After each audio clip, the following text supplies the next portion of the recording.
અને મહેસાણામાં શંકાસ્પદ સરકારી અનાજનો જથ્થો પકડાયો. વિજાપુર અને કડીમાંથી મોટી માત્રામાંથી સરકારી અનાજ મળ્યું. વિજાપુરની બંસરી હોટેલ પાસેથી સરકારી અનાજ પકડાયું. 2.86 લાખના 10,600 કિલો ચોખાનો જથ્થો સીઝ કરી દેવામાં આવ્યો, તો 11.52 લાખના 29,555 કિલો ઘઉંનો જથ્થો સીઝ કરાયો છે.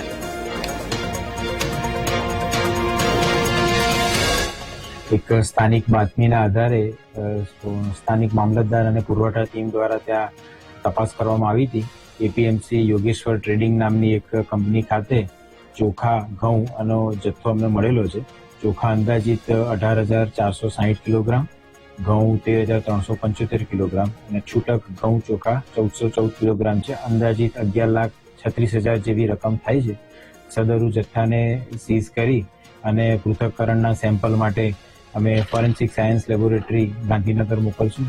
સમાન પ્રકારે આ જ પ્રકારની અન્ય બાતમી વિજાપુર ખાતે હિંમતનગરની એક કંપનીના સાથે જોડાયેલા કર્મચારી આ સાથે હતા, તો એમાં પણ સ્થાનિક મામલતદાર અને પુરવઠાની ટીમ દ્વારા તપાસ કરતા ઘઉં 10,600 કિલોગ્રામ અને ચોખા 29,555 કિલોગ્રામ અંદાજિત કુલ 14 લાખની રકમનું અનાજ અમે સીઝ કર્યું છે.